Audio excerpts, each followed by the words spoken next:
fans. I am backstage with the big winner tonight. He is undefeated in the squared circle. No one beats us to the punch.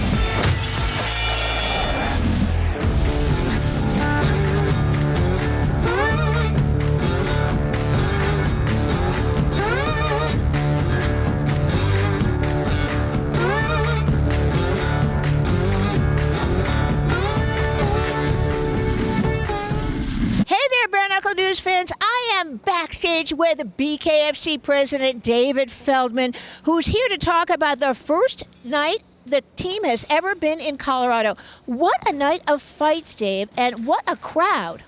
Yeah, I mean, the crowd really just gave me goosebumps. It was unbelievable here. You know, that's what all the work was for, all the perseverance that we did to get this thing done. You know, we started 90 minutes up the road and BKFC won in an ice skating rink, and we come down here and sell at the First Bank Arena with the crowd. It was just unbelievable. It was a great, great night for BKFC.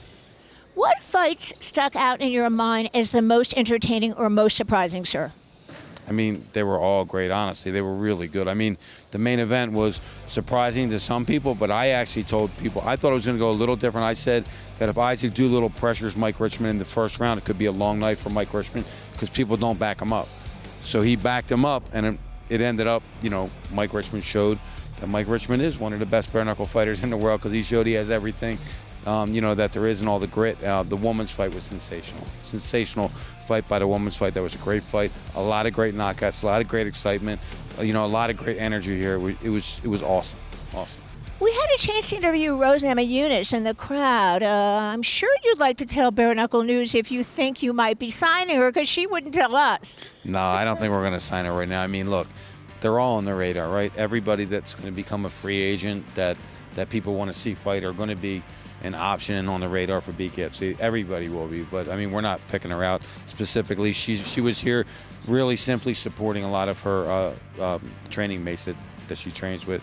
Very, very nice woman. Her family was great. We also had Justin Gaethje in the house. I mean, he was good. You know, Justin Gaethje had 2 wars with Luis Palomino, and he said, man, you got just a brutal sport here. It's unbelievable. I love it. Speaking of Luis Palomino, we've got a few cards that we need to preview. Let's start first with the BKFC fight in Orlando coming up. Yeah, that's going to be Reggie Barnett versus Gene Herrera. That's going to be a great 135-pound fight. We also have Jared Warren on the card. We got a lot of the guys that have been here with BKFC before, and a lot of new faces as well. We're going to be back at the Caribe Royale, a great place for us, a great partnership for us. It's going to be a great event on November 5th. And then we go back to? We're going to go to Omaha, Nebraska on the 18th, where Joey Beltran's going to take on Houston Alexander. It's actually a rematch of a fight that they fought in the UFC a long, long time ago. And now, you know, I don't know where he got it from. I hope we can find it, Susan. But Houston Alexander found the fountain of youth somewhere, and he's just put on some great performances lately, and you know, scoring 2 great knockouts. He's going to take on Joey Beltran, and that crowd there in Nebraska is great, and we expect it to be better. And then we go over the pond again to Newcastle, England. It's already a sold-out event. It's going to be another phenomenal event, and then we go back to the Hard Rock. Now, you announced some very interesting matchups at the Hard Rock. We have to talk about those because it's the last fight of the year, I believe, is it not? It's the last one in the United States. We are going to launch you know how we're talking about launching new states. We're going to launch a new country. We're going to do BKFC in Cambodia on December 10th. So that's going to be pretty cool for us.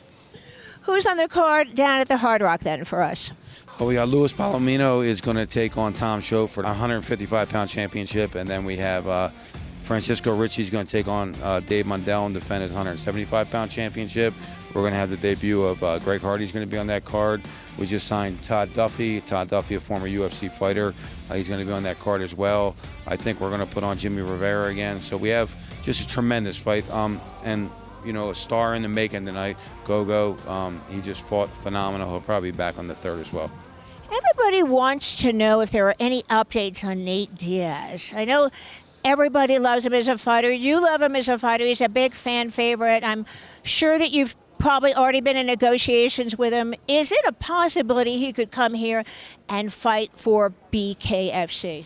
I mean, you honestly don't know. The guy, I mean, coming off that win that he had in his last fight versus Tony Ferguson, he gave himself a lot of options. You know, he kind of redeemed his stardom again. So he's doing something with WWE. Who knows what he's going to do? I really don't know. But I know that, you know, the offer's out there, the conversations have been had, and, you know, we'll see what happens. Whatever it is, he's been a complete gentleman. He's a really nice dude, and, you know, I wish him the best. So hopefully he ends up in the squared circle. You also mentioned the fight in Cambodia. Will you be working with your partner that's over in Thailand to put fighters on that card as well? Yeah, we're going to work with Nick Chapman over there for BKFC Thailand, and we're going to do BKFC Cambodia. Then we're going to do the Philippines, and we're going to do all the countries in that area. I mean, we just have a very, I'm like happy about it, but I'm like, I got to go to sleep because we have so much work to do in 2023. We'll probably do a total of between 40 and 60 events total in 2023 internationally. Final question, put it into perspective. I was not there at their first card, but it was an amazing fight in an ice rink in Cheyenne, Wyoming. And now how many places are you cleared at this time? I mean, this is our 11th state that we did an event in, but we're actually cleared at 18 right now, 24 any day. And it's just going to keep going. It's going to keep opening up. You know, they say you don't have to work a day in your life, you know, if you love what you do. I love what I do. I'm actually one of the few people that is living their dream. I'm living my dream. I went through all the speed bumps. You know, I hit all the dead ends. I did everything that should have stopped me, and I have an amazing team, and we kept going, and here we are. We're selling out arena after arena. It's just a phenomenal feeling for me, phenomenal feeling for the team. You know, I love it. I love that the team is able to be a part of this thing. And as this thing grows with Triller, they're going to be able to get some very nice incentives. The hardest working man in the business, David Feldman, and also thanks for letting all of us fans and reporters have their dream come true as well by covering BKFC. Before we go tonight, thank you so much. Is there anything else you want to add? Awesome. No, it's just, you know, tune into the BKFC app or bkfc.com, catch all the action, and thank you for your continued support, Susan. All right, for Bare Knuckle News, I'm Susan Singori, and this is Bare Knuckle News, David Feldman, and No One Beats Us to the Punch. No one beats us to the punch.